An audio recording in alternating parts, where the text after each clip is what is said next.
বন্ধুরা দেখুন এখানে পায়েসটা একদম কিন্তু রেডি হয়ে গেছে। আর দেখুন কতটা ঘন হয়েছে। ঘি দিয়ে দিয়েছি, এইবার এইভাবে একটু নেড়ে নেব। আর এত সুন্দর একটা গন্ধ বেরিয়েছে বন্ধুরা, আপনারা বাড়িতে এইভাবে পায়েস বানিয়ে দেখবেন, বাড়ির লোক চেটে ফুটে খাবে।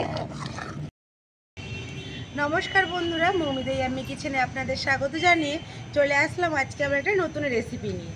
অনেক দিন তো অনেক কিছু স্ন্যাক্স বানানো হচ্ছে, সেই জন্য ভাবলাম বন্ধুরা আজকে একটু যে কোনো মিষ্টি বানাই।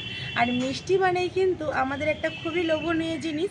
মিষ্টির নাম শুনলেই আমাদের খুব খেতে ইচ্ছা হয়, কিন্তু আমরা তো সব সময় বাজারে গেলে মিষ্টির দোকান থেকে মিষ্টি কিনে খাই। কিন্তু আজকে আমি বানাবো পায়েস। এই পায়েসটা আমরা কিন্তু বাড়িতে প্রত্যেক দিন খেতেও পারি না, বা আমাদের বাড়িতে সচরাচর হয় না, কারণ এটা কোনো জন্মদিন বা কোনো কিছু ওকেশান হলেই এই পায়েসটা আমরা বানিয়ে খেয়ে থাকি। সেই পায়েসের রেসিপিটাই আজকে আমি আপনাদের সাথে শেয়ার করব।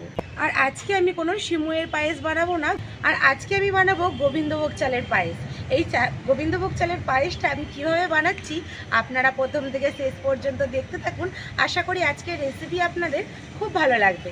ভালো লাগলে একটা লাইক করে চ্যানেলটা সাবস্ক্রাইব করে আমার পাশে থাকবেন। তো বন্ধুরা চলুন, সবার প্রথমে আজকে পায়েস বানানোর জন্য উনুনটা কিন্তু ধরিয়ে নিতে হবে। আমি তাড়াতাড়ি করে উনুনটা ধরিয়ে নিই। বন্ধুরা উনুনটা এখানে ধরিয়ে নিয়েছি। এবার পায়েস বানানোর জন্য এখানে একটা এরকম চ্যাটকা আমি হাঁড়ি নিয়েছি। হাঁড়িটা এখন উনুনের মধ্যে বসিয়ে দেব। হাঁড়ি বসিয়ে দিয়েছি। আর বন্ধুরা পায়েস বানানোর জন্য আমি এখানে 1 লিটার আমুল তাজা নিয়েছি। আমুল তাজা দিয়ে বানাবো। আপনারা চাইলে গাই দুধ দিয়েও বানিয়ে নিতে পারেন, বা এখানে গুঁড়ো দুধ ব্যবহার করেও বানিয়ে নিতে পারেন। এখন দুধগুলো হাঁড়ির মধ্যে কেটে দিয়ে দেবো।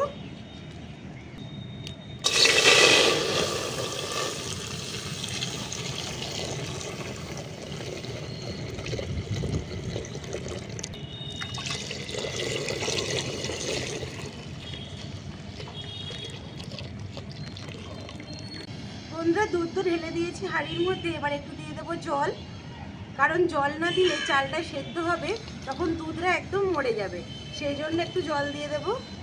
বন্ধুরা এখানে দুধটা ফুটে গেছে। এইবার এখানে আমি কিছু উপকরণ দিয়ে দেব। এখানে নিয়েছি 4টে তেজপাতা, দুধের মধ্যে দিয়ে দেব। আর এইগুলো দুধ ফুটে যাওয়ার পরেই এই উপকরণগুলো দিয়ে দিতে হয়। আর এখানে নিয়েছি কয়েকটা এলাচ, এটাও দিয়ে দেব। আর এই এলাচ দিলে পায়েসের স্বাদটা কিন্তু খুব সুন্দর আসে। এলাচ তেজপাতা দিয়ে দিয়েছি। এইবার এখানে আমি কাজু কিশমিশটাও দিয়ে দেবো। এর সাথে কাজু কিশমিশটাও সেদ্ধ হয়ে যাবে। এখানে আমি কাজু আর কিশমিশ নিয়েছি, এটা দিয়ে দেব। বন্ধুরা এখানে আমি গোবিন্দভোগ চাল নিয়েছি। আর এই চালটাকে আগে থেকে পরিষ্কার করে বেছে রেখেছি। এই পায়েসের চালটা কিন্তু আমরা ধোবো না। আর অনেকে আছে এই গোবিন্দভোগ চালকে আবার ধুয়ে তারপরে দুধের মধ্যে দেয়, কিন্তু পায়েসের চাল ধয় না আমাদের এখানে। কাদের কাদের ওখানে এইরকম ধুয়ে দেয় বা কাদের ওখানে ধয় না, অবশ্যই আমাকে কমেন্টে জানাবেন। এখন এই পায়েসের চালটা আমি দিয়ে দেব। এইভাবে একটু ছড়িয়ে দিতে হবে, তা না হলে এই পায়েসের চালটা এক জায়গায় ঢেলে দিলে একটু ডালা হয়ে যেতে পারে। পায়েসের চাল দিয়ে ভালো করে হাঁড়ির মধ্যে নেড়ে দিয়েছি। এইবার আস্তে আস্তে চাল দেবো। বন্ধুরা এখানে দুধটা অনেক ঘন হয়ে গেছে, আর চালটা এখানে কতটা সেদ্ধ হয়েছে দেখে নেব। দেখুন বন্ধুরা চালটা একদম সেদ্ধ হয়ে গেছে। এখন এখানে আমি দিয়ে দেবো চিনি, কারণ চালটা সেদ্ধ হলেই চিনিটা দিতে হয়, তা না হলে চালটা সেদ্ধ হবে না। এখানে আমি পরিমাণ মতো চিনিটা দিয়ে দেব। আমি এখানে চিনি দিচ্ছি, আপনারা চাইলে এখানে চিনির বদলে মিছরি দিয়েও বানিয়ে নিতে পারেন। পায়েসের মধ্যে দেব একটু স্বাদ অনুযায়ী লবণ। লবণটা দিলে পায়েসের স্বাদটা একটু ভালো আসে, সেই জন্য একটু লবণ দিয়ে দিলাম। অনেকে কিন্তু পায়েসে লবণ দেয় না, কিন্তু লবণটা দিলে খুব সুন্দর টেস্ট আসে এই পায়েসে। চিনির সাথে লবণ দিলে এর কম্বিনেশনটা খুব ভালো আসে। চিনি আর লবণ তো দিয়ে দিয়েছি, এখন ভালো করে একটু নেড়ে দেব। চিনিটা দেওয়ার পরে আর একটু চিনি থেকে জল বেরিয়ে যাবে, সেই জন্য আর একটু আমি ফুটিয়ে নেব। বন্ধুরা দেখুন এখানে পায়েসটা একদম কিন্তু রেডি হয়ে গেছে। আর দেখুন কতটা ঘন হয়েছে। বন্ধুরা এখানে পায়েসটা হয়ে গেছে, এই দেখুন ঠিক এই রকম হয়েছে। এর থেকে কিন্তু আর বেশি ঘন করব না, কারণ পায়েসটা যখন ঠান্ডা হয়ে যাবে তখন আর একটু ঘন হয়ে যাবে।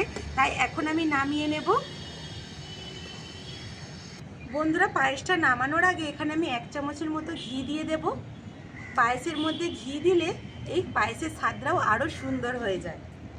ঘি দিয়ে দিয়েছি, এইবার এইভাবে একটু নেড়ে নেব। আর এত সুন্দর একটা গন্ধ বেরিয়েছে বন্ধুরা, আপনারা বাড়িতে এইভাবে পায়েস বানিয়ে দেখবেন, বাড়ির লোক চেটে ফুটে খাবে। পায়েসটা এবার নামিয়ে নেব। দেখুন বন্ধুরা কতটা সুন্দর হয়েছে, আর ঘনত্বটা দেখুন ঠিক এই রকম থাকবে। এটা যতটা পাতলা মনে হচ্ছে এটা কিন্তু ঠান্ডা হলে এতটা পাতলা থাকবে না, তাই আরও একটু যদি পাতলা নামিয়ে নিতাম ভালো হতো। অনেকটাই ঘন হয়ে যাবে একটু ঠান্ডা হলে। আর বন্ধুরা আমি এখানে শুধু ঘি দিয়েছি, আপনারা চাইলে ঘি খোয়া ক্ষীর দুটোই দিতে পারেন। খোয়া ক্ষীর দিলেও কিন্তু পায়েসের স্বাদ খুব ভালো আসে। আর আজকে আমি কোনো রকম পায়েসটা টেস্ট করে দেখব না যে মিষ্টিটা কীরকম হয়েছে, কারণ আজকে আমাদের অনির জন্মদিন উপলক্ষে পায়েসটা বানানো। আর সেই জন্য ভাবলাম পায়েসটা বানাবো যেখানে বন্ধুদের সাথে এই পায়েসের রেসিপিটা শেয়ার করি। আর বন্ধুরা অনি কিন্তু অনেক যুদ্ধ করে আমার কোলে আবারও ফিরে এসেছে, সেই জন্য আপনাদের কাছে বলছি অনেকে আপনারা মন থেকে আশীর্বাদ করুন, ও যেন ভালো থাকে, সুস্থ থাকে, আর যেন মানুষের মতো মানুষ হতে পারে। আজকের এই জন্মদিনে আপনাদের কাছে এই শুভেচ্ছাটাই আমি কিন্তু অনেক অনেক চাইছি, শুধুমাত্র অনির জন্য। বন্ধুরা পায়েসের রেসিপিটা আজকে আমি এখানেই শেষ করছি। আর আজকের এই পায়েসের রেসিপিটা আপনাদের কেমন লাগলো অবশ্যই কমেন্ট করে জানাবেন। ভালো লাগলে একটা লাইক করে চ্যানেলটা সাবস্ক্রাইব করে আমার পাশে থাকবেন। তো দেখা হবে আবার নতুন কোনো একটা রেসিপি নিয়ে, ততক্ষণে টাটা।